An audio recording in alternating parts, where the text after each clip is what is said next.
So let's get started. Hi, everybody. We're doing a workshop today. And so while there isn't a formal meeting, obviously it's still public, we will see who is here in person. I see Justice and Molly and Ren and Dan. Lee is here as well. Paloma, are you online? I am online. Okay. And then the city administrator is remote today. He was exposed to COVID and is quarantining. And George is excused. Sorry, is Chris online? Yes. He is, okay, great. That was him. Yes. Oh, okay. Good evening. Yep. And then, And good evening, Mayor. Nick is here as well. all right, so Nick's here, and then do we have John Clark on the line? Maybe not yet. Okay. John shows up as being,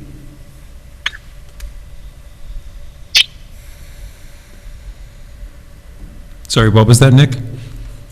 I see John is indicated as being a participant. John is online. John, I can see John, Yep, I'm here.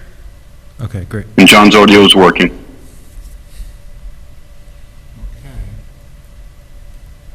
So, let's start up. First thing is Fishkill Avenue rezoning. That's going to be John and Nick.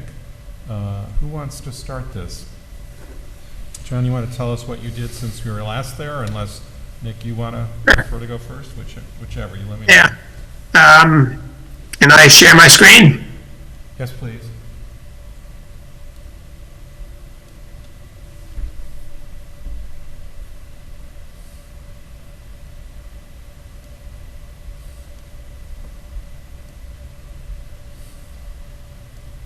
There you go. Can you see it? Yes. All right. So I made some changes. They were shown, posted online, and they'll be shown in this short presentation. So I'll just point out primarily the things that have changed since the last time. We did get a letter from the CAC, and I incorporated what they asked for in the zoning text. This is the existing zoning corridor, and this is, at this point, the proposed Fishkill Avenue district. The only change in the district boundaries, I added the front yard of Camprine. So this parcel up here, or part of a parcel up here along the frontage, which is a large, relatively flat grassy area. I didn't continue up to the town line because this gets pretty rough and steep going up here, and I think it's good to maintain some industrial frontage. So other than that one change, I'll show this again. This is the approved site plan building at Conklin Street here. So this this is part of the early discussion as to why this zoning change might be necessary, because that applicant could have put in almost anything there because there are no design guidelines for the current general business district. So a fast food restaurant with a drive-in window could have been there, one-story office building similar to what's there now, parking in front, little or no landscaping. All those things are not spelled out in the code. So one of the reasons, I think the primary reason to consider the Fishkill Avenue district is to consider architectural and site plan standards so that this area gets upgraded in terms of landscaping, in particular street trees, more compatible architecture with Beacon's history, that sort of thing. So the primary reason to do this is not to change the uses or even the dimensional standards. It's primarily to put in design standards for this district, so that if indeed large parcels are going to change hands when the car dealers transition, or even a car dealer transitions, that you will have some design guidelines in place that would make whatever goes there look and feel like Beacon rather than any place on Route 9 South. And the urgency, if there is any urgency, would be that there is no protection for those parcels at this point. Almost anything can go there.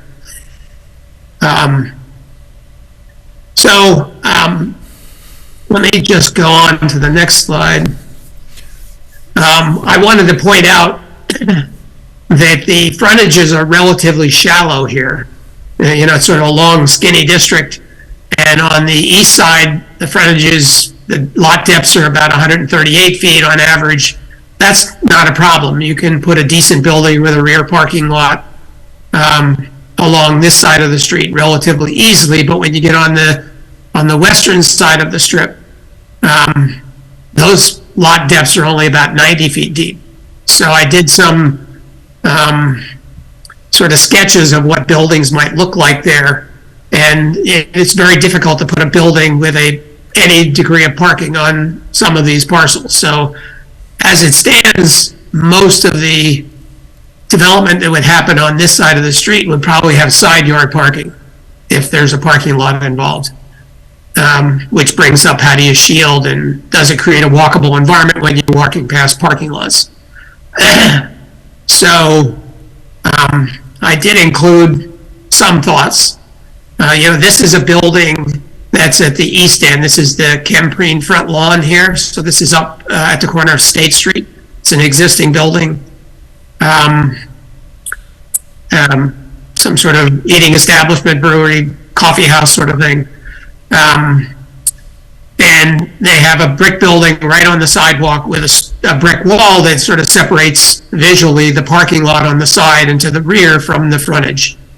And so that could be a model for these shallow lots, is to not have setbacks, as we talked about at the last workshop, but having more screening and buildings up front so there's room in the back for parking, so that you don't only get side yard parking. But that's just something to consider. The other things that I wanted to point it out is that there are 5 parcels along this area that are in the residential district that are being currently used for commercial uses. This is the back edge of the gas station. There's a car lot here. There's car lots here and here, and this is a vacant parcel. So it would be possible, just throwing out as an alternative or an option, to include these in this district with proper screening from the residential streets, so that you had some parcels with a little depth that you could put a building on the front with a parking lot in the back. Those are a couple of options of how you can deal with shallow lots. Either decrease the setbacks or add parcels to the rear.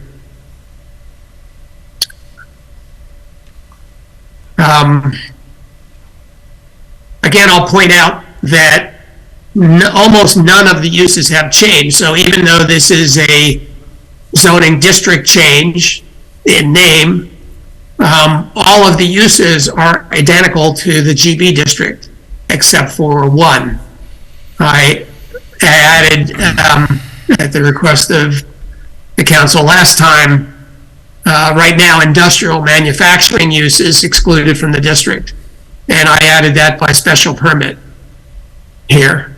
So other than that, it's not changing any uses in the district. And there is one change, John, and that is parking structures are allowed by special permit. Oh yeah. Right But if you now, look, they are not allowed under the GB and the LI zones, which we're replacing here. well, actually parking structures are allowed by special permit in the current GB, but they're not allowed as an accessory use, which didn't seem to make much sense, so I added them here. So you're right, this is a change, but if you look up here, parking structure is allowed as an individual principal use. It's just not at this point added as a accessory use. So that's the other change that was made in this table. I forgot about that, yes. The other changes that are noted in this table are in conflict with the current text. So they were, in the last go-around, somehow the table doesn't match the the zoning text, so it's just including some cleanup check changes, like apartments are allowed in multifamily, but it didn't say multifamily in apartments, so the building inspector asked that I do that. But otherwise, the main point is that even though we're changing the district name, we're not changing, generally speaking, the uses or the dimensional standards by much. I'll show you the dimensional standards we talked about last time.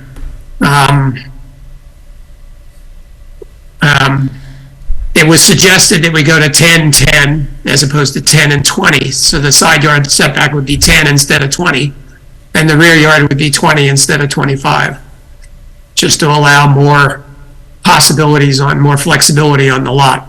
And it was also commented, and I put it here, that the GB district would benefit from the same. So all the remaining GB districts in the city would have the same zoning setbacks. Look here, the height is the same and hasn't changed from what it currently is in the GB district. And we did add landscaping standards, so I put 15% on both the FA and the GB district, which is similar to what this is required in the linkage district. John, I know we had talked about, a couple of us had concerns about gas filling stations. Okay? And, it still remains.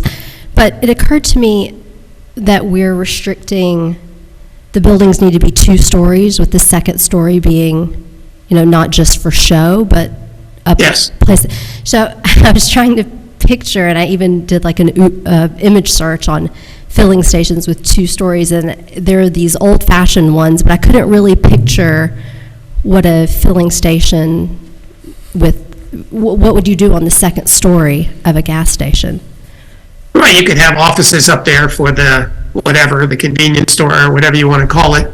You could rent out offices. All you need is an exterior stair. Frank Lloyd Wright actually designed a 2-story gas station back in the day. You're right, it's something that most gas stations wouldn't want to do, and it would be a disincentive for gas stations to go along this area, but it would be possible to do it. It also requires that the pumps, the fueling station, be behind the front plane of the building, so the building, the convenience store, whatever you call it, the store that usually goes along with a gas station these days, would be up front, and the pumps would be still visible from the street, but in the back. So this sounds exactly like the gas station that they're building in, is it Houstonville? This is a description. It's no gas, no pumps in the front, 2 stories, big building, and they would go in the back. Yeah. And It's an eyesore. doesn't really strike me as the type of building we want on Main Street. Or Yeah. on Fishkill Avenue. I agree. I'm for taking the automotive use altogether out. Same. So I got no problem with a gas station, especially since we have none in Beacon in terms of our zoning, right? Our Main Street has zoned it out. If we zone it all out, I just think that's inappropriate. Well, we have 4 still, and there's one right on the town line. Like, right at the end of that map is another gas station in Fishkill. So I don't see the urgency of having a gas station between the one at the Fishkill border and the one and the Citgo. I don't know if there's somebody ran out of gas and they can't make it that last quarter mile, maybe. Again, I am reluctant to be that prescriptive. So, I note that we didn't do anything, and we got what looks to be a really good proposal on the corner of Conklin and 52, right? So I think change is happening on its own. I'm not sure that we actually have to be so specific that we say we only want these things. In the old days, I used to fight, we only want these things because, in those days, people wanted storefront churches removed from Main Street. They wanted social clubs removed from Main Street. They wanted no tattoo parlors. They wanted to move the library. And it's like, I'm just reluctant to kind of get too that detailed. And I know we may prefer it, but I'm just cautious in that area. But why? What's the risk? What's the risk of saying no automotive, like drive-throughs and gas stations and car washes.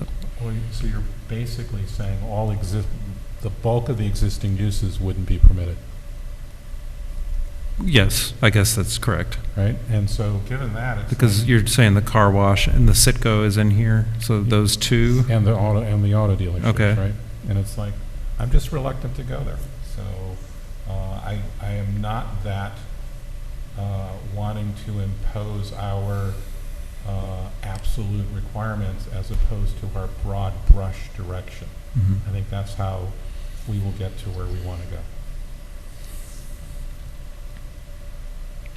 The only argument that I was able to find for keeping these automotive uses was that we have to keep our usage as close as possible to the GB and the LI to be in, to kind of be in harmony with the comprehensive plan. But I didn't see anything in the comprehensive plan that was like excited about gas stations. But that's the only reason I could see to remove it or to leave it. To leave it, yeah. Because we have. Well, the reason that I left it was that, again, the goal of this was not to change the uses so much as to change the architectural and site plan and landscaping look of the place and order it so that you didn't have front yard parking lots. So if you can put the drive-throughs and the pumps in the rear, I think you can do a better job. I think I know what you're talking about in Houstonville, and it's a strange looking building because they set it up about 5 feet above the street. It's But really high. I think you probably ought to reserve judgment until you see it when it's finished with landscaping and the rest. But I have seen gas stations. There's one in Rhinebeck that have the pumps in the rear, and it functions perfectly well. It actually works better because people who are coming into the site aren't coming into the fueling area where things can be dangerous. They come off the road doing 40 miles an hour right up to the pumps. Whereas this, you circulate to the back of the building and you have time to slow down and make adjustments so you're not coming into the pumps too fast. So I think it can work. The second floor, it should be noted, the way it's worded is that the second floor has to be usable, but it doesn't have to be occupied. So it can't be like a phony second floor, but it doesn't have to be necessarily rented out. So it has to have the look of a two-story building, of a genuine two-story, and the capability of renting it out, but it doesn't have to be occupied. That's the way it's written now.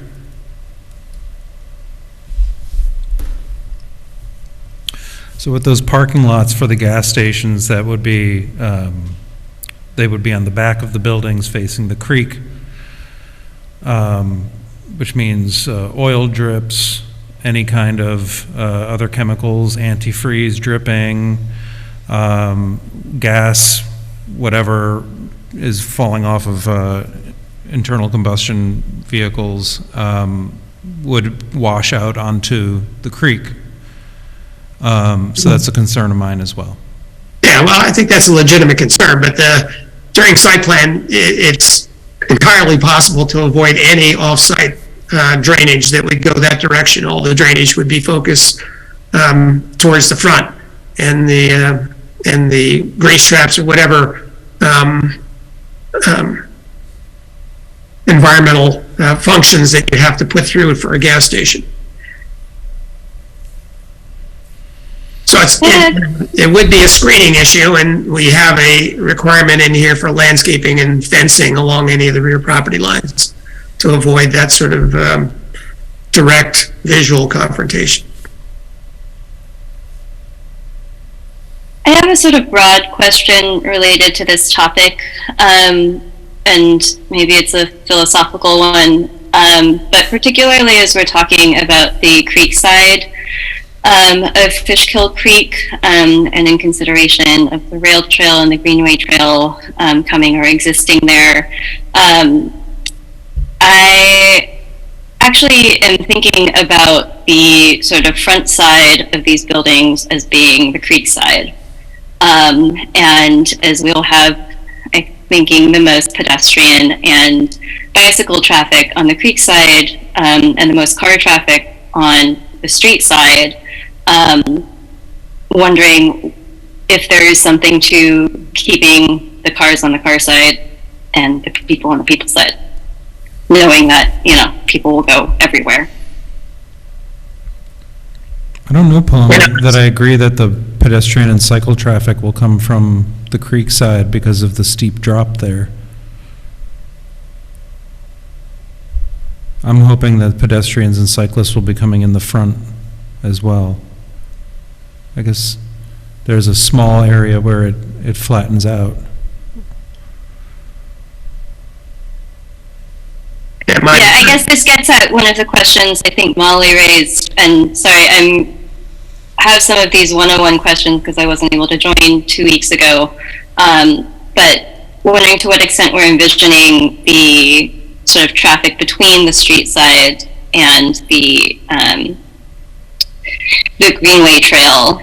I understand that was part of the intention and purpose of the wide setbacks on the side, is to potentially allow access between.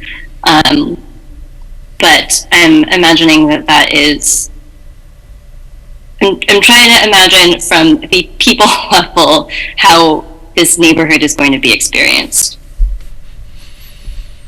So I think you have to kind of choose, right? Because I don't think you could, you know, move the buildings to the street without allowing for parking. And if you want to have it, you know, face sort of the creek, then again, you're going to have all the parking on 52. You kind of have to pick one or the other. And I thought the concept was that we were trying to improve the streetscape. I know we've got both, you know, we've got the tracks right there. They're a good bit lower in the first section. I was walking it the other day, and then they come up level. So I don't think I'm too concerned. I mean, obviously the planning board would take care of what's the necessary screening, you know, as it faces the creek, what's the necessary screening as it faces, you know, the street side, and what's the screening when it, you know, abuts against houses. I just don't think we have to, you know, kind of figure it out in every single instance as much as set up the rules correctly and then give it to the planning board to sort on site plans. I guess that is exactly what I'm getting at, though, Lee, and maybe I'm not articulating myself well, is that I am asking the question, what's the general guideline that we're trying to set up? Are these developments intended to be only for the Fishkill Creek side, or primarily for the Fishkill Creek side, or only for the street side, or primarily for the street side? I know that in reading the first sentence of the purpose, as it's currently stated, is that the purpose of this article is to increase the attractiveness, marketability, and environmental sustainability of this part of the city of Beacon. I'm not sure where this language came from exactly, but in our conversations previously about the purpose of redeveloping this area, my understanding and recollection is that this came out of our conversation about affordable housing, and about the kind of development that we are trying to support. And I don't know that I would put attractiveness and marketability at the very top of the purpose. It certainly is a purpose, and part of what goes into, I imagine, attracting development. But I don't, this is not what sort of the focus that I thought we were approaching this rezoning. Well, my recollection, Paloma, so it was the meeting that we had in early August, I think it was August 7th, and we were having a discussion about the capital budget and finding money to extend the sidewalk and Fishkill Avenue repair project all the way to the town line. And I raised the point at that moment about beautifying Fishkill Avenue, because I thought that the zoning that we have now is a little wide open, and it doesn't allow for the way that the zoning is now, doesn't allow for kind of like a cohesive, nice neighborhood, and actually seems to encourage the opposite. And so what I proposed was that we have more buildings, kind of like Tracks and the Red Pepper Diner, kind of these kind of smaller buildings up to the street that would make it feel more like a neighborhood. That was the origin of it. Yeah, that language of a cohesive neighborhood and environmental sustainability, I think, does get at what I was understanding our purpose here. I guess I have issue with the word attractiveness, because I think that word is very subjective, and it does get, clarified to a certain extent in the design standards further down. But I think a bit to Lee's point about being overly prescriptive, I just want to be clear about what our real underlying purpose and intention is here. Yeah, the other thing I'd like to see with respect to purpose, and it's in the comprehensive plan already, is looking forward to the connectivity into the Camp Beacon area. So in the comprehensive plan was inserted the looking for a way into Camp Beacon. And I think we would want to include that here, because if we were able to do that, I think it would create a catchment area of potential residential and affordable housing that would make this more attractive. If you look at the map of where that potential road might go, it's up the Kempreen driveway, which is just past the dummy light, so a little bit, or the flashing light. So just past that is the access point that we've been looking at. If it follows the route that was laid out by the engineer and on a tentative basis, it would also put it very close to the existing Hastings Drive Senior Residency, the old Highland Hospital Senior Residency, and both of the Meadow Ridge developments. And that would also create an opportunity for those areas and additional development paths if we could coax the correctional facility into offering up those areas adjacent to that road. Would give us some opportunities to do some interesting things, and could provide a way for those existing projects to get to a commercial area for their shopping, and also to create additional residential density to support those businesses. So I'd just like to get something like that in there. Mm-hmm. Well said. Yep. Thank you. So I should add a cohesive neighborhood, affordability, and link to the Mattawan Road as part of the purpose statement. Yeah, that's something like that would be helpful, I think. Okay.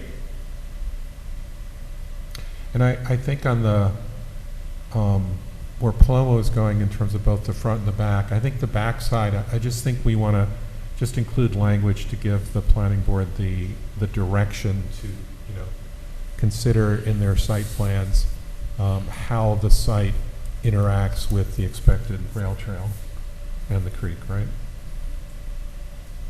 Yeah, I imagine because of the relative shallowness of the lots that there's going to be a lot of side yard parking. So you could have buildings that extend from the street to the trail with a frontage along them for people to make that crossing from the street to the trail, and the parking would be off to the side behind that, so that it could be screened from both sides more effectively.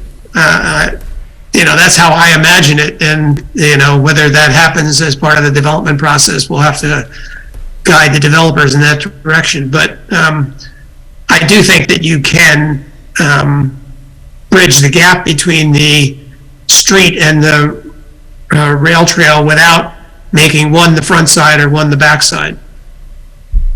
I think that's what I'm getting at, John, and I am also imagining some side building parking. I just want to think through who it is and which experiences we are prioritizing in the design of the neighborhood. I also had sort of a related question, and my understanding of, we're talking a lot about, or sort of taking for granted that we want to be screening cars, or we want parking to be in the back or not be seen, and I want to understand where that's coming from and what the why is there. Yeah, that's consistent across every district that has any design standards. They all talk about screening parking and trying to get more likely towards the rear, or at least have a building element in front of it, even if it's just the wall or a fence or a landscaping screen. So Sure. you're not looking at cars, you're looking at buildings and landscaping rather than parking lots. And sorry to poke too hard at this, but can you go one more level deeper of why it's the assumption that buildings are more aesthetically pleasing than cars? Well, if you think that attractiveness is subjective, then it's hard to make that case. But I think that architecture is a better front yard than parking lots. Parking lots are asphalt and a variety of vehicles, which individually vehicles are very interesting, but you put 100 of them together or 20 of them together, it's just mass of metal that isn't really, it's more asphalt than parking. So you're looking at essentially a black surface rather than something that's made of brick and color and landscaping and values that I think most people would put above the look of a parking lot. I think the chair of the Greenway Committee had some interesting language here. It came in later tonight. But just, I think that kind of pulls together possibly what Paloma is getting at philosophically and some of what we're getting at with the word attractiveness. There's some language there about the Greenway Trail and the potential rail trail, being an important part of this district, and that in these design guidelines, we're encouraging non-vehicular traffic. So maybe we all want to take a closer look at that and could possibly put some language in that is more specific than attractiveness and points specifically toward emphasizing the connectivity to trails and bicycling and not just, to sort of state very clearly why we're not putting parking lots in the front of buildings and asphalt in the front of buildings. Yeah, I think I think you are getting at more articulately, Ren, what I'm getting at, which is that I'm not particularly interested in hiding our reliance on fossil fuel infrastructure. If it's our reality, then we should have to face it.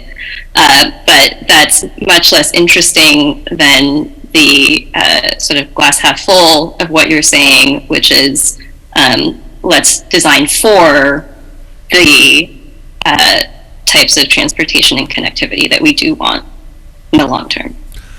I think, Paloma, the reason that's in here is, you can imagine how Main Street would be different if it had parking lots in the front of all of the buildings, right? Like, it would be a very different landscape, and it wouldn't be as pleasing. And I think that's, the proposal is trying to mirror that. I think to the point about, parking in the back and how it faces the trail, the CAC gave us some good recommendations. I haven't checked to see if they're all in John's latest draft, but one of them, what I thought that was quite smart, was that the buildings on the back should be aesthetically and architecturally pleasing as the fronts and the sides of the buildings, because there's people on the other side of the creek, and there's people who could be coming up steps or coming along the trail who would see those faces of the buildings. And to crib one of Chris's notes, it wouldn't look nice going on a hike with the back of a Caldor at the top of the hill. So, well done, Dan. thank you. Yeah, the other thing we should take into account is the topography. The tracks are distinctly lower than Fishkill Ave, and then the creek is lower than that. in the section from around Delavan, a little past Delavan, up until you get close to Lydia Drive. And then the tracks come right next to. And it struck me interesting. I hadn't realized it because I never walked back there to kind of watch exactly where does it come up.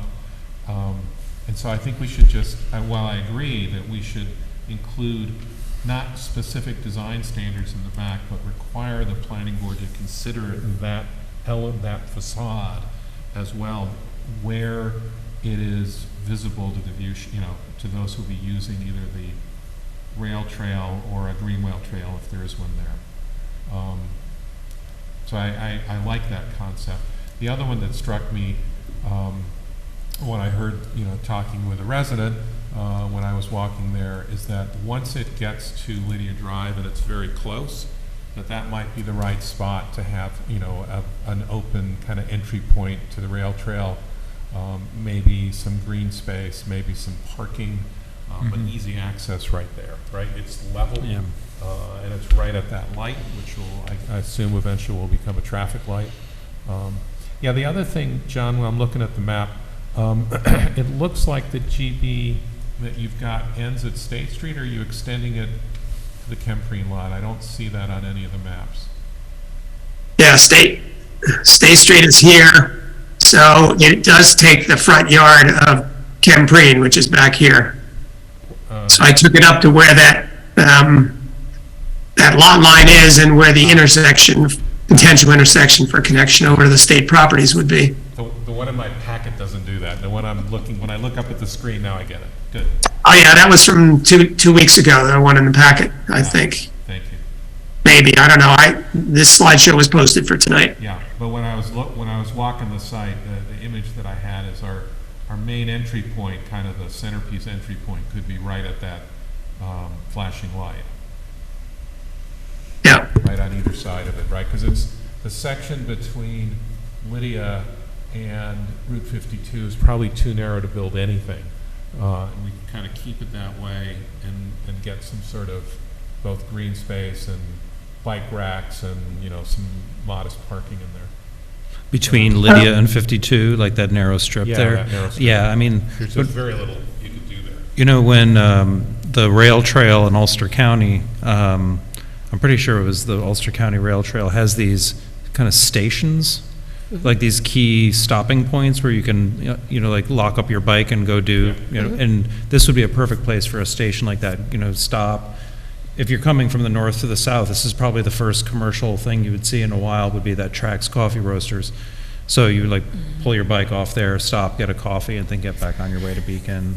What that rail trail also does really well, and I'd like to see how we can move this along as well, is it, there are different areas along that trail that are kind of a little more urban, but you don't feel it when you're in the woods on the trail. Mm-hmm.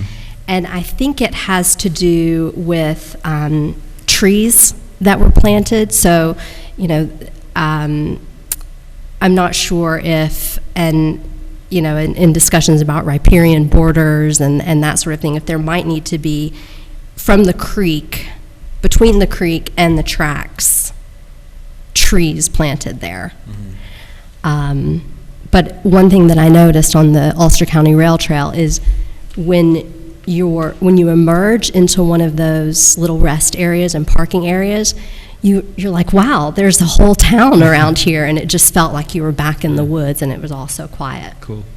So that would be That interesting. might make sense there. Yeah, to transform what is now, right now, if we were just to wave the magic wand and have the rail trail there, it would feel like a very urban, place. Right. It wouldn't feel like a natural oasis Right. because of the lack of trees along the creek. Yeah, and most of the zoning that we're talking about would actually apply to stuff south of State Street, south of tracks. And there's a good bit of erosion there as well Okay. that's worth, noting for the longer term planning. One other thing, Now, go ahead, John. the other interesting thing is between Mill Street here and State Street, a little beyond State Street, is the only area where the tracks come up, and there's a beautiful view of the mountain ranges to the east. It's wide open. There's no landscaping along this section. So it opens up at that location where you really get the broadest landscape view of the whole properties to the east up on the ridge. That actually dovetails nicely, and I was going to say, talking about view sheds. So that particular one at the bottom of State Street is a great example of a view shed we might, as a council, want to consider if we want to directly protect. And then if we think about further south, if we're considering design standards in which the building goes more or less front to back in the lot and the parking is the side, that also then creates view sheds there as well. So that might, going back to the idea of our purpose, which I'm glad Paloma kind of brought us back to, doing that design standards might also then fit our view shed needs. I know we haven't talked about our view shed desires in particular, but that could also, designs like that with more gaps between buildings could help to enhance that as well for people who are walking or who already live around there. In terms of affordability, I really appreciate you brought that up as well, Paloma. And it's funny, I don't think of this area as a place to build a lot of housing, generally speaking. And you know what Lee was talking about as we go farther back. But I'm curious. I think maybe that has to do with my understanding of what the lots are and what's possible there, and also what is the height that we're thinking of for those buildings, what works in this space. And so while I think we could think about affordability, I'm not sure how much bang we would get for our buck in that area. And also I like the idea of it remaining mixed use, meaning there could be commercial stretches along there, as there are along Main Street. Yeah, I agree with the theme of mixed use that's written throughout this section in our conversation. But I do want to, as I have been thinking about this area and imagining what size buildings we might get out of this, and John, I absolutely would love your perspective on this, that they would probably be smaller buildings or fewer units per building, but that just brings back up to me our conversation about inclusionary zoning, and I will keep saying what I've been saying, which is that I would like to see our percentage of workforce housing increase, and I don't mind pairing that with tax incentives, but I want to know what our options are. Because right now, 10%, I don't know how many 10-unit buildings we get, but 5-unit buildings or more, we might get a unit out of that. And thinking of linking to Camp Beacon also opens up more in the arena of affordability, Molly. And I think that mixed use also is really conducive to affordability as well, because then those developers can get a commercial, on the ground floor. Sometimes that can work. I agree with you that it might not make sense along 52, but if we do get that connectivity, it might. Yeah, because I think that's how we get it. I mean, just the existing developments there that the access road can connect to are several hundred units of affordable, which we know we can do out there, because the land, sometimes we get it, and then we can give it to a desirable development. The other thing I was looking at was where's the other entry point? And the other one of interest, and I don't know I know there's some topography issues, is from about Hedgewood to just where the first car dealer starts at Conklin. The rail line is adjacent to Fishkill Avenue. I don't think it's level to Fishkill Avenue, but it's adjacent. Mm-hmm. And that might give us a little bit of land to set up a second, entry point there. Mm-hmm. Once it starts going behind the auto dealers, it's pretty steep, and it'll have to be stairs. Now we might have to have stairs, on this block as well. But I'm thinking there's enough room here, maybe we should start to think about that. I'm laughing because when I drop my car off at Lanks, I cut through the woods there because it's shallow enough for me to get on the rail and get home really easily. But it's bushwhacking. I shouldn't be doing it. Yeah. Chris, I'm curious, with your experience working on trails in Ulster County, have you found that you can work with municipalities on the the access points that they're most interested in, or is that kind of different than how it usually works? To some extent, Molly. I think we will look at that as we're doing the planning, and we're starting that in late September. Can you hear me? Yes. Okay. Yeah, I mean, there's kind of natural points at which you intersect the trail with certain public roads.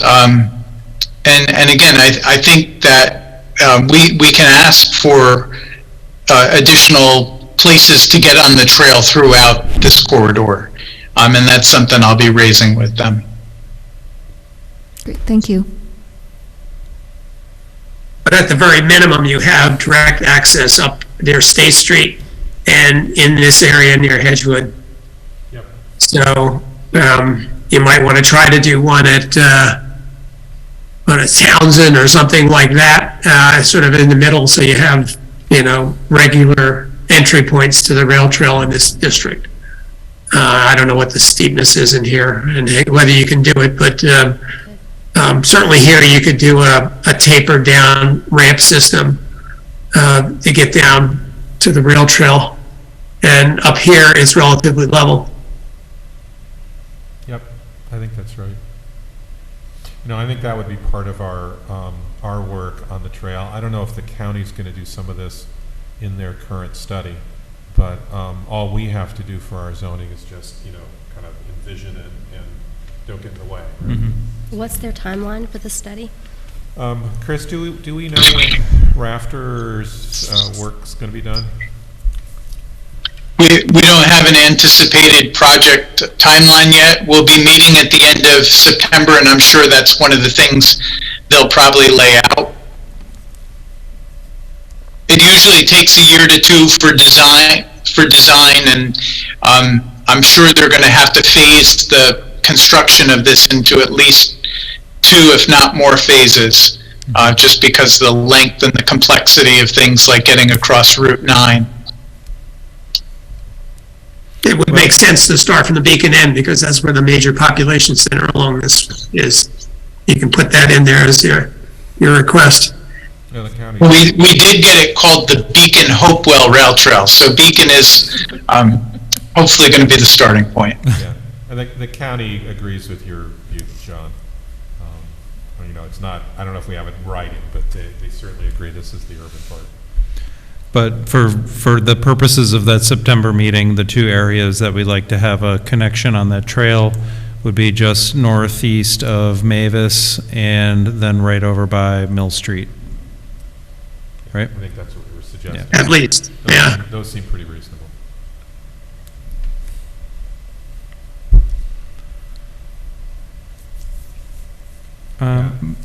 May we turn our attention to building sizes and setbacks and such? Sure. So, Even though there are a lot of small lots here, they're in common ownership, I think, because of the large car dealers. So my guess is that they wouldn't be sold off in little bits, they'd be sold off as multiple parcels, in which you could get larger buildings with enough units to provide for affordable housing. mm-hmm. Yeah, there's two things on my mind with regards to dimensions. The first is having walked that stretch with Molly and a local resident and being concerned about blocking view sheds. One thing that I was interested to find was that as we were walking along Route 52 on the west side of the street, the Healy Brothers that is there, I think it's the Hyundai Healy Brothers, has like a small 2-story building. Maybe it's the Ford, I forget. But there was just this 2-story Healy Brothers building there, and the view shed as it is now is blocked by trees, right? Like the biggest obstacle to the view of the mountain is the trees down along the creek. And my feeling was that if we were to go any higher than that tree line is when we would begin blocking views. And And while I don't know what a 39-foot building is, I do know that the Healy Brothers building is exactly the tree line. And so my feeling was that that 2-story building should be our height. So that we're not we're trying to give something back to the neighbors, but if we're giving them 3- and 4-story buildings, or what was it, 38-foot tall buildings, we're definitely taking something away from the neighborhood. And so my feeling is that the tree line along the creek, it's hard to explain it without actually being down there and visualizing it, but the tree line seems to come up high enough as it would a 2-story building at street level. And so my personal opinion is that whatever the height of that Healy Brothers building is probably exactly what our maximum height should be. I'm just very cautious. I don't think if our goal is to beautify a neighborhood, blocking the views of the most beautiful part of that neighborhood would be counterproductive. So that's my feelings on heights, and I'd love to hear everybody else's feelings on heights. I also am of the opinion that the way that the law was written with the 150-foot, sorry, I got to pull it up again, the 150 feet building size included language that said, although the planning board may make an exception for large footprint retail uses such as a grocery store. And so what I wanted to suggest was that we take that new buildings shall not be more than a number much less than 150, but that the planning board would still be able to make those exceptions for grocery stores. 150 feet is a really, really big building. And if it's all 150-foot buildings with a 10-foot setback, it's basically a brick wall, especially if it's 38 feet high. This is an oppressive amount of building right up to the sidewalk.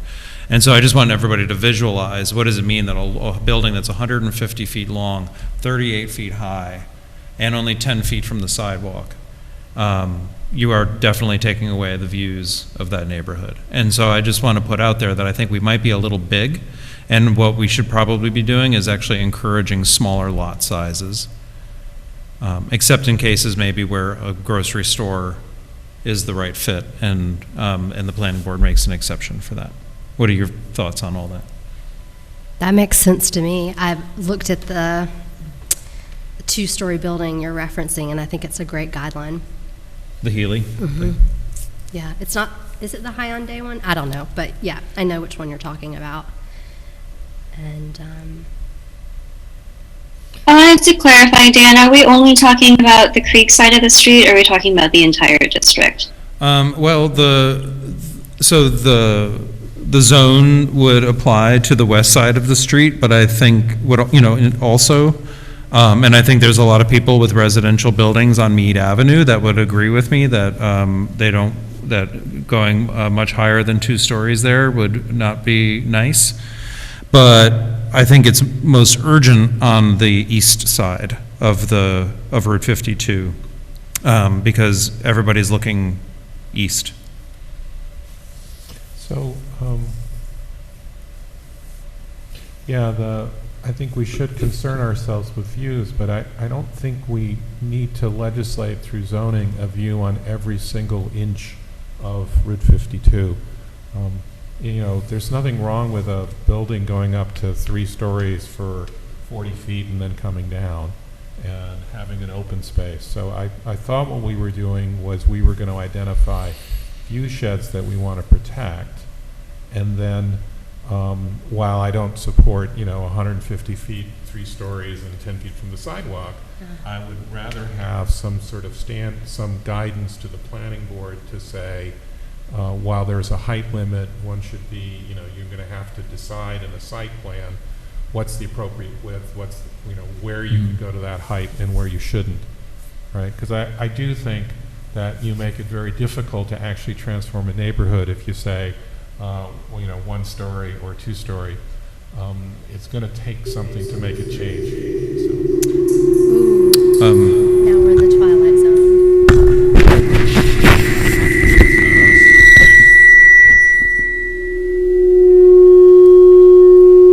Clearly I said something wrong.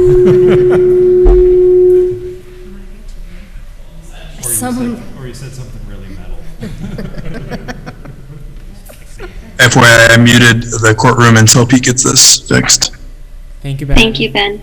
So I guess what I would ask is John, how do we get the I'm guessing I concept- shouldn't ask questions while we're waiting. I think they can't hear you. 'cause We're muted. Oh, Nick, That's correct, because we're also live to the public, and then some will hear and some won't. okay, I will. So I would say, yeah, let's wait till we're back online. Thank. I feel like we've entered another dimension.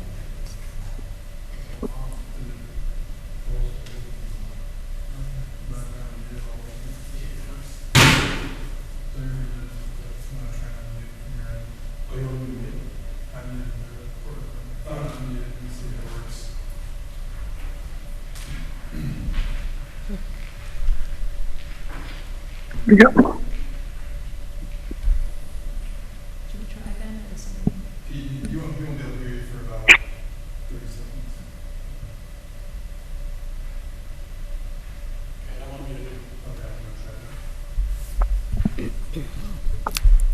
Paloma, Nick, can you hear us?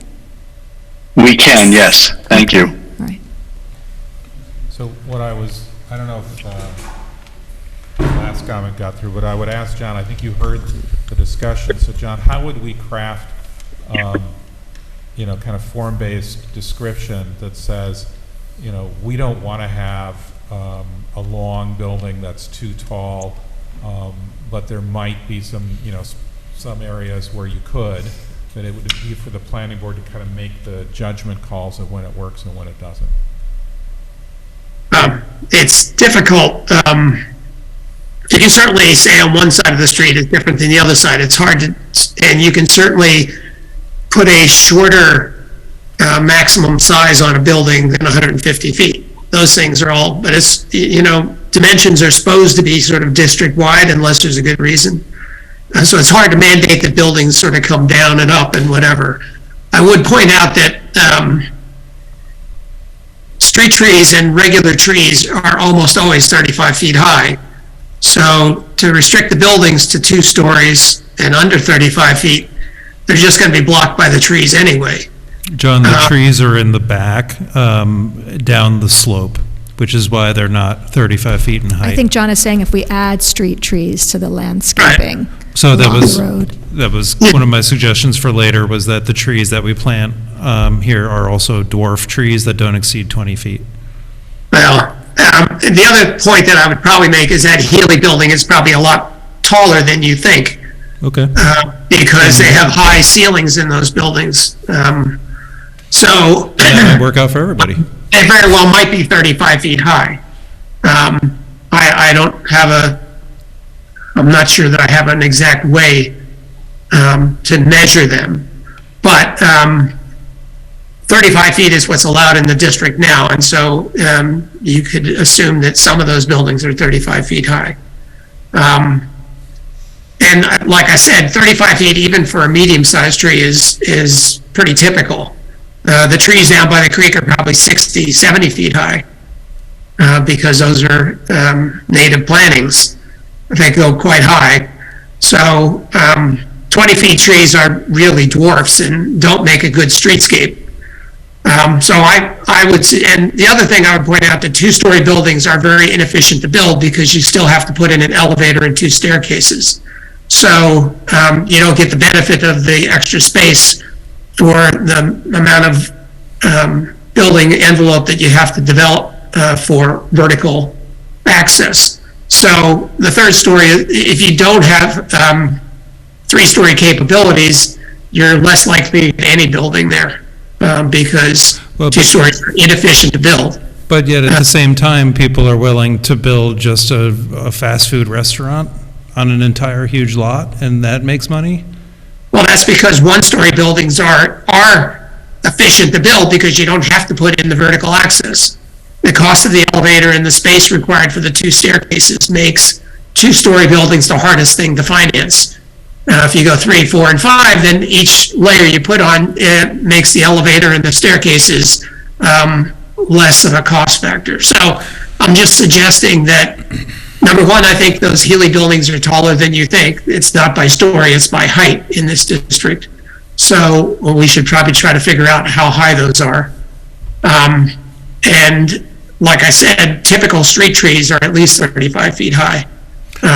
Only if they're under wires do you put a tree that's 20 feet, and they always do not act well as street trees, which you want to sort of spread out over the sidewalk and create shade and onto the street, into the sidewalk, and 20-foot trees don't necessarily do that.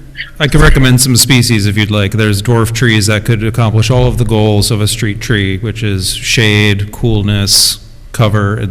There's definitely options. I definitely would love to, unless, John, you and I want to go over to the Healy Brothers with a tape measure and you can go up on the roof and we can figure it out. I don't know. I'd love to know how tall that building is because I think it hits the nail on the head.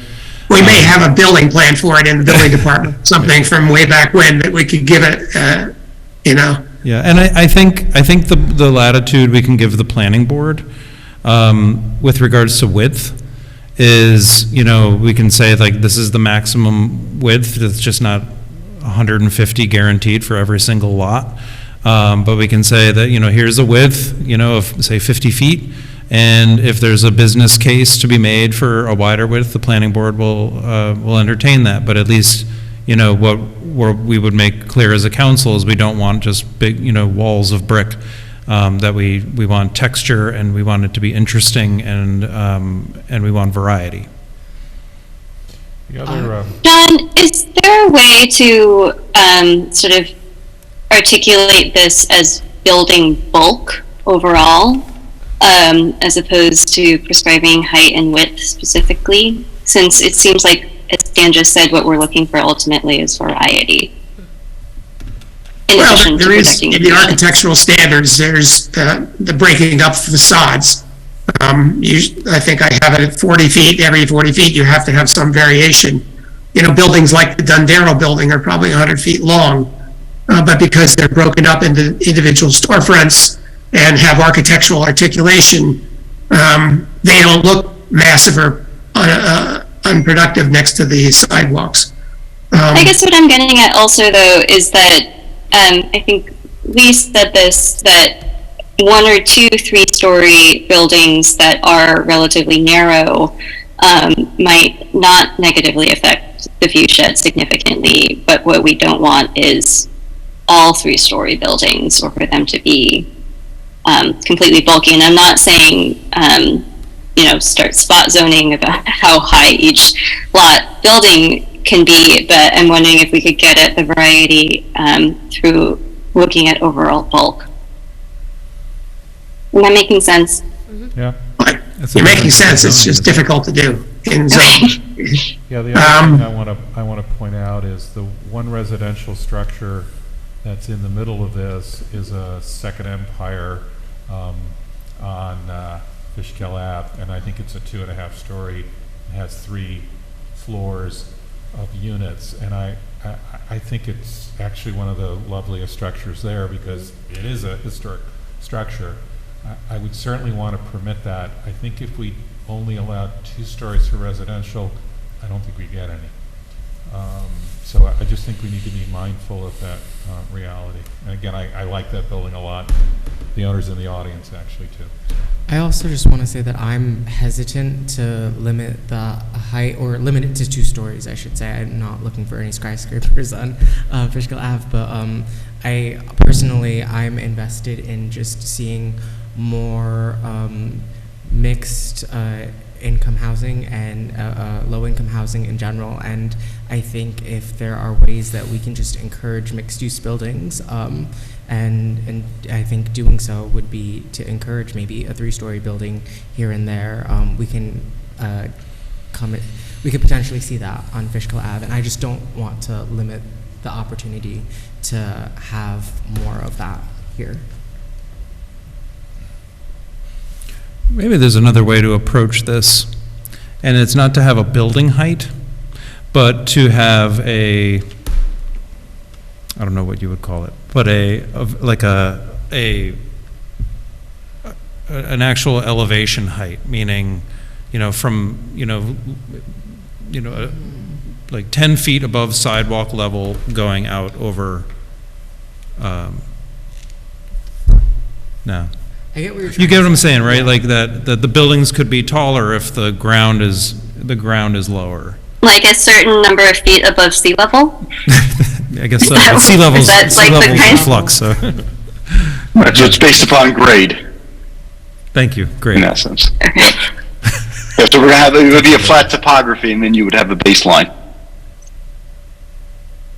Well, that's the way building height is measured anyway. It's the average grade from the average grade, so. Well, but I think what Dan is suggesting is that it would be some uniform height, so whether you're on a 10-foot hill or zero, or level, there's no difference in the height of the buildings. There's some uniformity. I don't know, I feel like we're talking circles back to what Molly suggested originally, which is looking at a couple of the view sheds that we want to preserve and articulating that in the zoning. I think that's the easiest way to deal with this view issue, is that go out there and pick certain areas where you want to preserve the view shed of the mountains or the creek, and designate those as part of the code, and then allow the planning board to find access points and view sheds wherever possible in any site plan configuration. There is a provision in the code, the draft one, that says, after soliciting comments from the Greenway Trail Committee, the planning board may require the establishment of a view or access corridor from the public sidewalks through the development to the rail trail right-of-way. So it gives the planning board the right in certain locations where it makes sense to make that either visual or actually public access connection. Because if you do limit it to 2 stories, you're taking away the housing component to a large degree. Nobody's going to put in housing or much housing in a 2-story configuration where it's required to have the ground floor be commercial. In our last discussion, I thought you said the opposite, that you thought that our zoning would have some first floor residential, that it wouldn't always be retail on the first floor, that you thought that there might be some all residential buildings. I threw that as an option. It didn't seem to take, and there was some blowback that we didn't want to lose commercial, taxes and availability in that area, so I didn't include that in the latest draft. I still have it in there. I think the only change that I made was, instead of the first 75 feet had to be commercial, I said the first 50 feet had to be commercial, so there might be more room for residential in the rear. But I still, at least in the draft code as it's currently written, that there would be ground floor commercial required.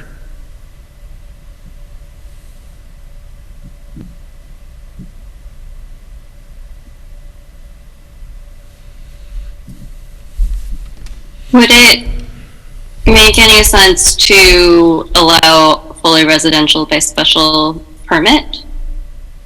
Particularly, if somebody was going to build a significant chunk of affordable housing? Yeah, Is you that could- making it overly complicated? I know, I think you could have that. Why don't we just take out a requirement for first floor commercial? Well, I think we still want to encourage commercial, we just don't want to preclude residential. Well, I think taking out the requirement doesn't discourage commercial, it's just, it gives the option. Exactly. It's like truly mixed use. Right. Well, mixed use is usually, within a building, mixed use means commercial on the ground floor and Excuse me. other uses upstairs. A variety But you of can uses mix on the- horizontally too, if you want. But, I think there was some concern, at least that I've heard, that replacing this commercial district with all residential or mostly residential would be something that would impact the city's not only assessments, but flexibility out here. I think we're actually encouraging more flexibility by saying the first floors could be anything. All right. Well, I sort of like the idea that as an incentive for affordable housing, you do it. I think that would be an interesting concept. I like that as well. Yeah, that could be Yeah. good. So, yeah, I lean in the direction of being more flexible, and, because I don't think we know how this is going to turn out. And, there's lots of ideas. I mean, the one that's tangible is the one on the corner of Conklin, right? And so, that's a 3-story residential. And apparently that works. And our only reaction to it seeing it was, oh, we should have removed the parking requirements and should have had some more landscaping. So we should definitely get those in. That's two-story, that's two-story residential and ground floor commercial. Okay, sorry. But I'm okay to let it kind of see what happens for a little while before we think we know all the answers. I mean, I appreciate that we can't 100% know how zoning is going to play out, but let's do our best before throwing caution to the wind. Well, I'm not suggesting that, right? Yeah, I hear the argument about not over-regulating, but I also think it's important for us to be clear about what it is that we most want to see, even if it's open for the market to develop what it will, which is why I think the incentive towards affordability gestures in that direction. Yeah, I think this is the flexibility we want is with respect to uses, right? So I think, well, at least I am very open to uses. Where I think we want to kind of focus is what we want it to look like, regardless of what the uses might be. And I think that would work. So again, in my head, my flexibility is toward use as opposed to the design standards, right? I'm sorry, I don't understand that logic. That you want to focus more on how it looks than what it is? Well, in other words, if it's aesthetically attractive and fits and preserves views, do we care if it's, you know, a small manufacturing facility versus a, you know, a retail establishment versus something else, right? Well, I care if it's affordable housing or not. And I care if it's a grocery store or a facility that is of use to the neighborhood or not. I just want to add that use, I don't think we can go too wild on use, because use is one thing where the comprehensive plan actually says the uses here are appropriate and should not be changed. And so we have to be in harmony with the comprehensive plan. So I think the types of uses that we have available there, we have right, and I think we should let any building have those uses as they see fit. I do think that the idea that was raised where you have residential on the first floor, if you can have residential on the first floor if you do affordable housing, I think is an appealing idea. And I'd like to discuss that a little further. So the idea. Yeah. That was your suggestion, Paloma? Sorry, you cut out, or maybe I interrupted you, but what I was going to say is that my understanding of the current use of that neighborhood is that it's mixed use. And so what we would be doing, and what I'm getting at, is enhancing, maybe that's not even the right word, but encouraging continued and greater mixed use. So we're not, you know, completely changing the character of the neighborhood, but enhancing it. So I think the beautification of that neighborhood is a priority, and I think the crux of our conversation has been around what do these buildings look like versus what we can get with our current zoning. And what we can get with our current zoning is really just about anything. And we really have no expectation of what we can get in our current zoning until we get applicants. And the suggestion that we do different dimensions and that we have different setbacks and such, and is the crux of the rezoning, I think.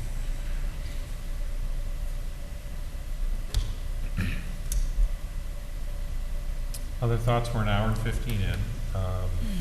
I think we've covered a lot of ground. I think we made a few choices and decisions. How much further do we want to do, and where do we want to leave it, and what are we going to try to do next time?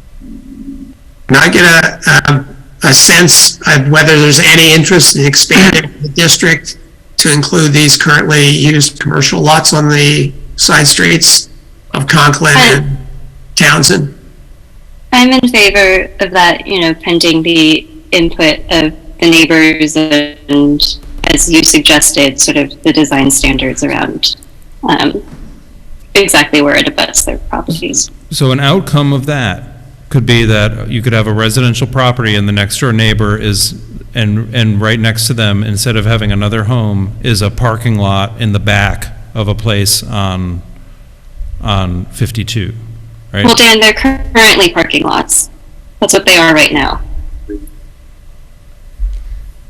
I think if we did that, and again, it's reflecting existing use, I think we'd have to kind of specify how does it integrate with the neighborhood, right? Because it kind of tucks in, right? So I think we'd have to just be careful there. Although I'm appreciative that it's an existing use. I also, one of the questions I had when Dan was talking about Main Street earlier was Main Street has public parking lots so that you don't have to have every lot has parking on it. So if those are existing parking uses and they could stay that way and there was a way that people could be directed to park there, and that's something that could be arranged. I know they're privately owned. I'm not saying I have a full vision of how this would work, but that could be a way to meet our parking needs so that we don't have to have as much parking along the creek or taking up the main building lots as we need to. Also, it's possible the residents might prefer parking lots if that's what they are primarily now, as opposed to new 3-story buildings with businesses in them. So to answer your question, John, I'm intrigued by the idea, but I kind of want to tease out what that might mean in practice, as others have said as well.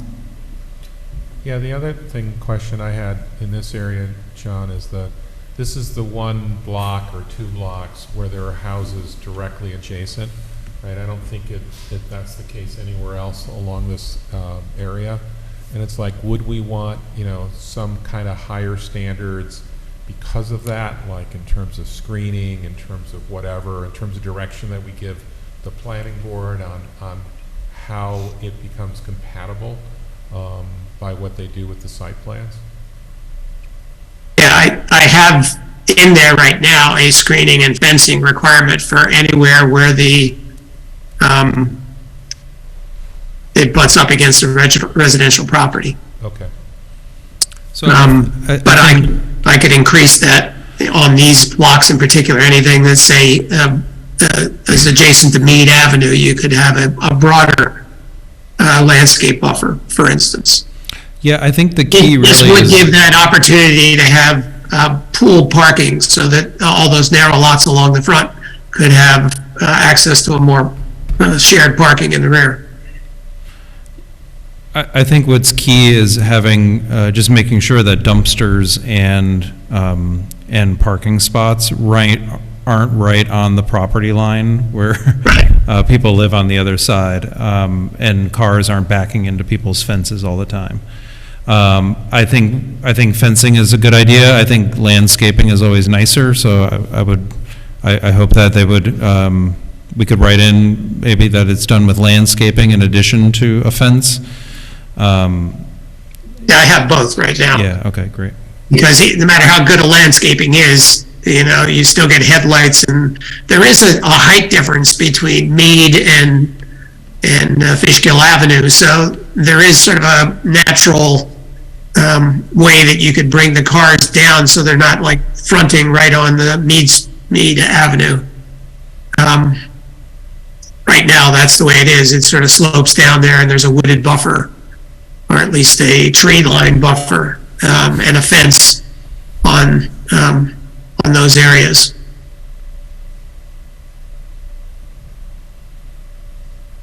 I appreciate that we're an hour and 20 in, but I wanted to voice my interest in considering the design of the street itself. I know that, this stretch has come up in multiple different conversations and multiple different grants, but I hope this is an opportunity for us to have a complete street. And I know that that's not necessarily a zoning consideration per se, but it's something that I'm keeping an eye on. So I you hope- mean bike lanes and accessible sidewalks that wheelchairs can go down? Is that? That, and if we, I think it would be amazing if eventually there was a bus route that went down here and functioned more like the free loop. I mean, I know that buses go along this route currently, but would have perhaps a more a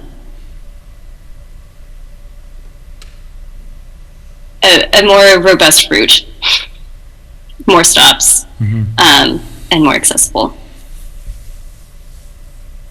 and making sure that the street traffic could accommodate that. I think the significance of the changes that we're making, absent the, real guidance from the comprehensive plan, requires us to look at this neighborhood in its entirety. Paloma, I agree with you, and I think seeing some drawings or some artwork that shows us what the maximum potential build out of the proposed zoning is, and the tree-lined street, and maybe a bike lane. I'm pretty sure it's wide enough for a bike lane. Just put together what there is an image that can be created with the zoning that we're doing, and I think people should see it, and you can just match it against what we have now. There's actually a few people said to me, like, oh, hey, I know people who would be willing to do drawings for you, but I'm going to put that to our city planner first, to see if we can get some kind of drawings of what we're looking at. Well, it's hard to do sort of neighborhood drawings because people get their expectation it's going to come out completely different. What I would suggest is I certainly can do, and the city might want to do this with their engineer. I don't know. This area is going to be part of a reconstruction project. So it is open to change in terms of sidewalks on both sides, street trees, parking, on-street parking like Main Street would be helpful as a buffer from the sidewalks and a way of slowing down traffic and avoiding the need for large parking lots. Bike lanes, my suggestion would be the bike lanes would be on the rail trail, which runs parallel, so you don't have to have them on the street, which is a better, safer way to do bikes when it's available. And, I could do, for instance, an intersection drawing or a segment drawing, so you could show 3 or 4 parcels and how they might be developed, and then you could figure that out over the whole corridor, or sort of project that in your mind over the whole corridor. And they would be sort of a model for what the planning board might want to look at when an applicant comes in, a way of making that connection to the creek and a way of screening parking and those sorts of things. So if you want, I could start a section of the corridor as a model for what the rest of it could look like. I already did a rough build out based on the Conklin project, and I estimated that if all or most of all the properties were built out at a 3-story level, you could get around 200 additional housing units in here, which is actually consistent with what you can have under current zoning too. So it's not like adding 200, but it gives you a visualization of how many units could be along this corridor if you allowed multi-story buildings rather than encourage 1-story, which is what happens now. John, you had extrapolated 200 bedrooms, not 200 units. Well, I did it based on 1-bedroom units. So okay, it was the same, 200 units, 200 bedrooms, because I just averaged it out. And some would be studios and some would be 2 bedrooms perhaps, but that's the way I looked at it, because the Conklin Street is all 1 bedroom. So I just took the percentage of the lot covered by that and extrapolated out over the other parcels and came up with a number. And so adding 200 units over the long term, if all of it's built out to a sort of 3-level potential, which might take 30 years or it might never happen, who knows, would increase the population, some affordability, and enough activity in this district that I would assume transit would respond. Yeah, I just want to go back to what you said about cycling, and I don't want to, I think we just need to talk about cycling with all roads and not say like that's the road with bicycles and that one. I think we should be talking about bicycles with every road. And while the rail trail and Route 52 are parallel to each other for a short period where we're talking about, they do go their separate ways. So I just want to just say that I don't think we should automatically rule out a bike lane on Route 52 just because there is an adjacent rail trail. Yeah, I agree with that. Actually, I initially nodded, but especially since we're talking about only a handful of access points, I think that, yeah, they're not synonymous. I would also want to flag that I have caution about on-street parking. As we know, the issue that we have on Main Street in terms of being able to have a bike lane or a bus lane is that the street is already quite narrow, and I would prioritize a bike lane and a bus lane over on-street parking.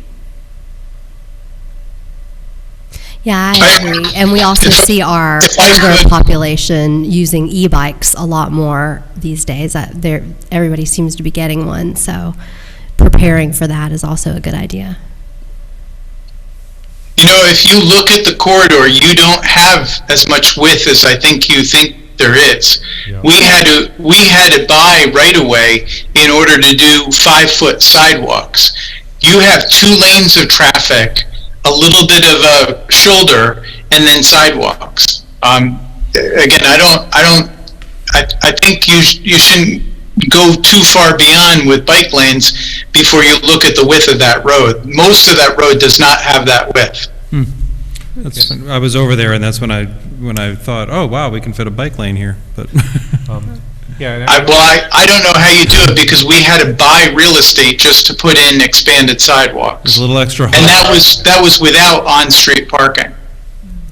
Yeah, so we don't have to address that in the zoning per se, right? We have to think Right, about with respect we're off to- topic anyway, but. Well, I mean, we have to think of it the whole picture. Yeah. Right, but I'm just saying, we're not going to stick it into the zoning, Mm. so. Well, I think the on-street parking is relevant because if we're looking at the parking requirements across the zone, then we should be looking at the whole picture on parking. But anyway. Yeah, one of the suggestions that I got over the weekend was kind of consistent with one of my thoughts, and that is we don't have to solve it all at once. I think what we're working on now is the zoning aspects, and as we said, we're not focusing so much on uses as much as kind of what's the design pattern that we're looking for. We're going to have a comprehensive plan update in 2027. It's probably going to start a year or two sooner than that, and that might be the point that we try to ask someone, let's look in detail and get all the pieces, because we'll know what's going on with the rail trail by then. Right now we're hoping, but we don't have a guarantee yet. We're going to have that county study done by then. And so I think if we just cover kind of the zoning pieces and kind of get some basics in place, I think we can get there over time. Mm-hmm. Otherwise, we just got to do everything, and I don't know if we can do it all right now. As a next step, can we consider view sheds we might want to protect along there? I think that's a good idea. I just want to. I'm supportive of the view shed law, obviously, but if we're talking about having a row of buildings and then just like a 30-foot gap between a building and calling that a view shed, like what's that? I forget what it's called over here. The parcel L, where River Ridge, and when they were doing the proposal, they said this is a view shed, which is the entrance, the driveway going into the property, and they widened it. They were graceful enough to widen it another 10 feet or 20 feet and said this is a view shed. And I don't know anybody that walks past that building and says like, oh wow, I'm going to stop here and look at the view. It's a view shed. Yes, you can see the river, but it's not a place where you stop and take it in and enjoy the river. It's just, yes, you can see it. So I just want to caution against the difference between looking at a mountain and looking at a mountain between two walls. So, So I live on that block. I actually noticed the view, and compared to where it was when the trees were there and there was no view, it's better now. all right. So, and you know, it really depends on where we are in the city. I mean, we are a city, and we do have development, and so we just have to be thoughtful about how we make it fit, right? I don't think we can, you know, have everything be a perfect view shed, but I think we should be thoughtful about it. And that particular stretch, there's some really open ones, and we should figure out how to maintain, you know, sort of those open ones. You know, and it's just a different story than, you know, right on that one block on my street, which is pretty well developed, so. But that one block, there used to be, when you were coming into Beacon, there used to be this moment if you were walking on the street or if you were in a car. And it's not there anymore. And I think we could make the same, you know, mistake on 52 where we lose some of those moments where the mountain view is breathtaking. Yeah, I'm in agreement there. Three areas that you could identify right now as to where you would want to really emphasize the views is one up here between Mill and State, because it's open and the rail trail will be right there, so there won't be no blocking of the view by any buildings. So that's sort of a no-brainer, right, to me, at any rate. And then the other one would be down here along the creek, where there's no separation between the street and the rail trail and the creek. So you can certainly have access and view corridor out towards the creek here. And another location might either be, and I have never actually looked at this area, at the end of Townsend or the end of Conklin. This would make sense because it's such a triangular lot that it's not very buildable anyway. So you could probably claim that corner where you couldn't have much in terms of building or parking anyway and get public access through that area, so you could go straight from Conklin Street to the rail trail. Those are some of the ideas that you could work on. And then, so that's where I would suggest this area near State Street, this area near Townsend, this area near Conklin, and this area along along Fishkill Avenue, which has direct access to the creek.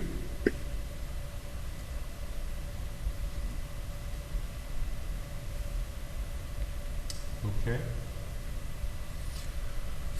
John, do you have some stuff to work on and to come back with? Sure. Okay. And let's go figure out our heights and some other stuff. I think it would benefit from you taking a look in that middle section and having just a more grounded view on what we're dealing with in there. Okay. All right. Everyone okay? We need a break, or do you want to go on to the next one? Let's keep going. Keep going. Keep going. All right, so, John, you're still on, or with Nick, so we've got some code corrections for zoning. Let's go to the next item. Yes, this came up, can't remember what context, but there was, I've had a running list since the rezoning in 2020 of things that either got missed during that process or got mistranslated between what was passed in 2020 and during that major rezoning and what got posted on E-code. Some of it just didn't make it. It was approved in the local law, but E-code didn't put it in, misunderstood what happened, and so the official zoning code that's online for everybody to look like doesn't jive, has some references.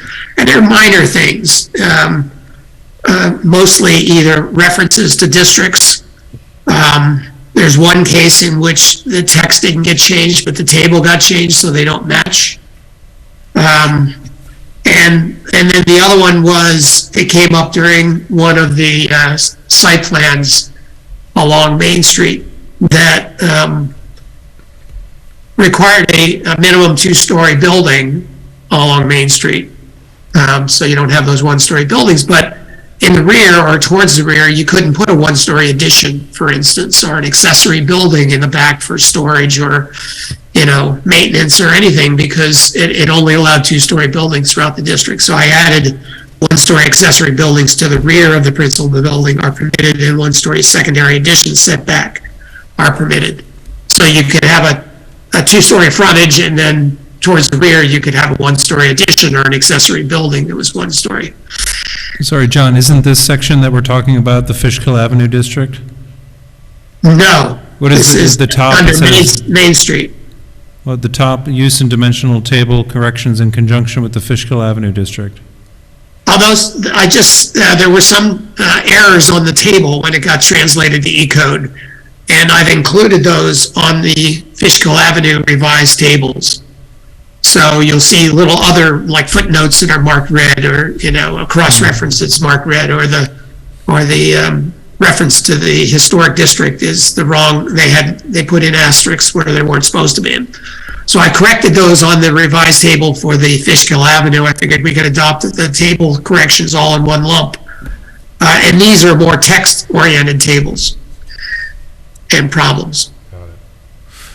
So this part here, the dimensional regulations where we're adding one-story accessory buildings, this is for Central Main Street District? Yes. Okay, not for Fishkill Avenue, or for Well, Fishkill. I put something similar in the Fishkill Avenue one because I learned the lesson that we didn't think of that option when we were doing the two-story minimum requirement. It should be only along the facade, not through the whole building.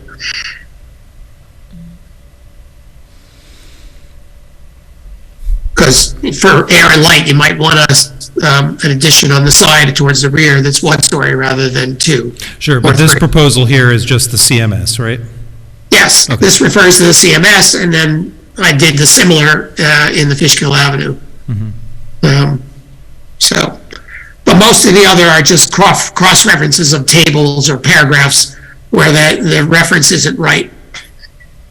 The only other qualitative thing that I put in here is that on our zoning map, there's a parking overlay district. And in the 6 years I've been here, I've never seen it used or referenced in any way. And I did a code search, and there's no reference to the parking overlay district in any provision of the code.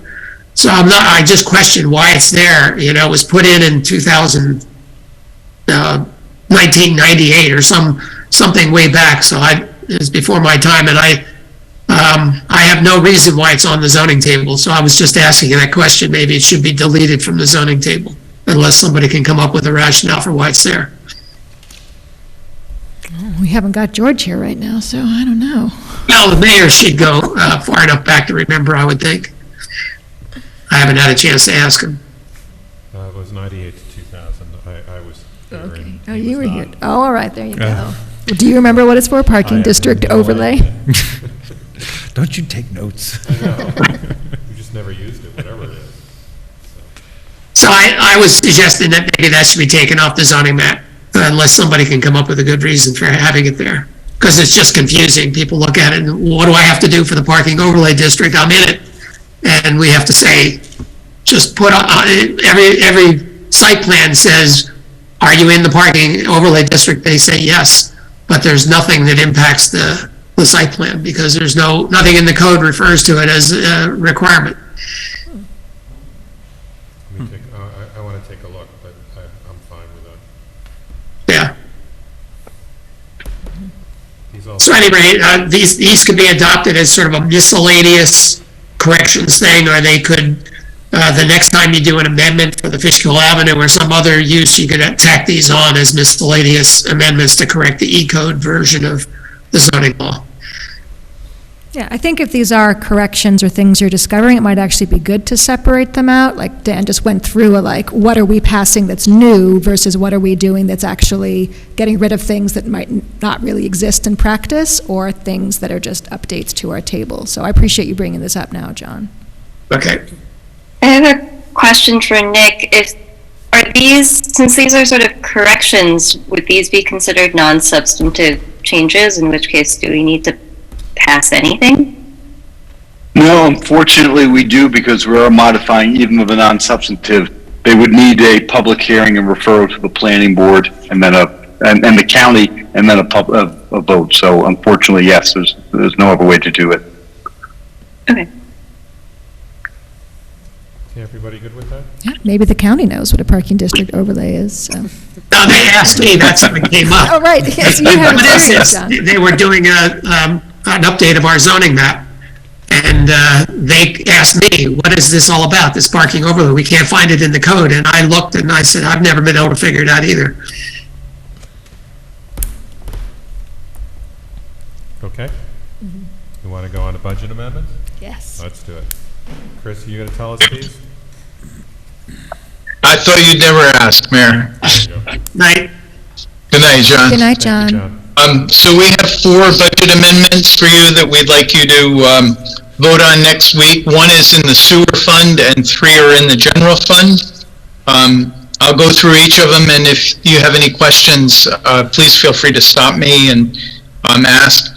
The first amendment is to transfer $35,000 from the contingency fund in the sewer budget to overtime, and that's to cover the cost of some of the overnight staffing that we've done in light of the torrential rains that we've had. Whenever we've had forecasts for heavy rains, we've staffed the plant overnight so that we didn't have any backups or jam-ups. We also were down 1 or 2 staff at various times this year, so to cover that, we would transfer $35,000. And I know you like to know what's left in the contingency.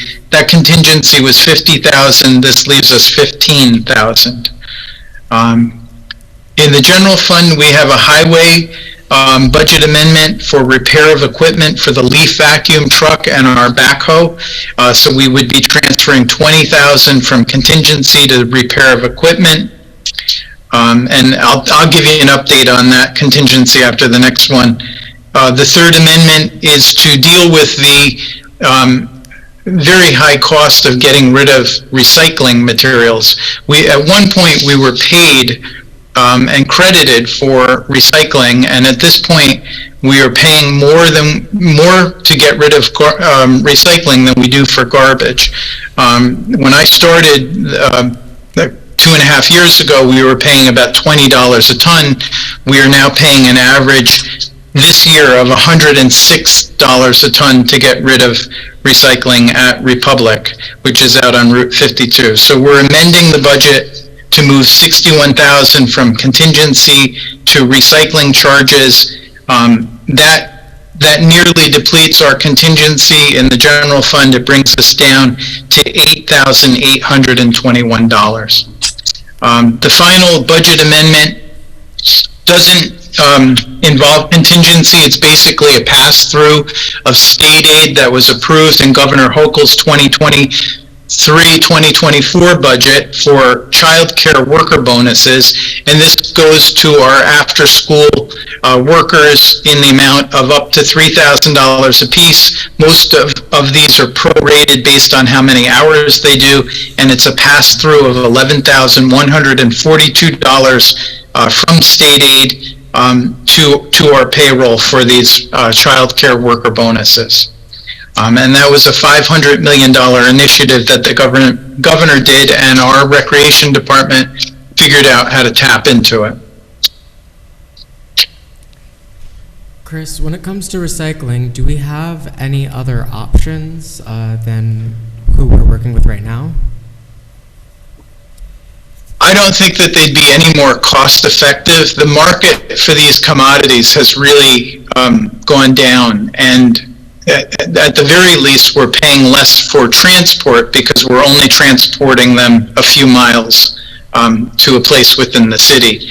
I think if you were to try to get a price, you'd have to change your recycling pickup method and go from single stream to dual stream, and that's one way, like some communities like Kingston have added value to their recycling. But for the foreseeable future, I think we're going to be pinched for a little while until, particularly, I'm told next year there are 2 more paper plants coming online in the Northeast, and I'm hoping that helps, because a lot of this is driven by all the cardboard from all the online ordering that we're all doing. Instead of relying on the private market to deal with this, would the city ever consider like an expansion of the transfer station to be able to address the amount of cardboard waste that our community has? I don't know that that helps, because we would still then go to the commodity market for paper. And again, like, we're getting a higher price to dispose of our recycling because people are less inclined to want to buy it. So we would have that issue whether, the pickup and the processing was public or private. I also think if we were to take that on, you'd add a lot of labor costs that we don't have right now. So I think you'd end up, spending more than you do now. Chris, do you think when the idea of changing our approach to recycling, like the idea of dual stream rather than single stream, is that something that the CAC or we should put some resources into looking into in more detail, and whether or not in the future we should pursue it, even if we're not doing it immediately? I wouldn't recommend that. When the city did that, the city of Kingston had to buy a whole new round of toters. So those big plastic containers that we've given out to every household, you'd have to impute the cost of 4,000 to 5,000 more of those. Again, and then where do we take it? Because the Republic Services out on Route 52 is a single stream operation. So I don't think we would get back what we had to put into it.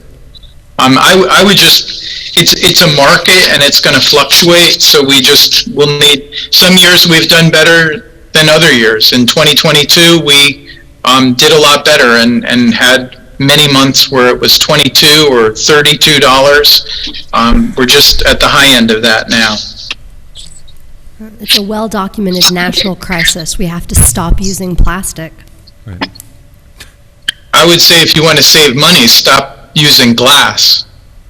Glass is the most expensive component. It has the highest carbon footprint because it has to be transferred to a facility where the labels are taken off, then it's ground down, then it's sent elsewhere. So if people that are tuned in want to save the city money, take your glass bottles back to the store if they have a deposit. And if you can find them in aluminum, which is much easier to recycle, that would be great too. And I was going to say, but give us the aluminum, because that's valuable. Yeah, the aluminum still has a market. And actually the 1 and 2 plastics has a pretty decent market, I'm told. And the number 5s and 7s and all the bags and the contamination, they also take value out of it, because we essentially are also paying for some part of this stream to be contaminated. Chris, going back to the sewer budget amendment, I'm curious, given that at least some of that was because of the heavy rains, and I know that we're not yet at budget season, but I'm just wondering if you know already if that kind of, assuming that we expect more heavy rain events in our future, if that kind of changes how we think about overtime and staffing for our facilities for upcoming budgets. Yeah, we're building that into the 2024 budget that we're presenting on October 2nd. Great, thank you.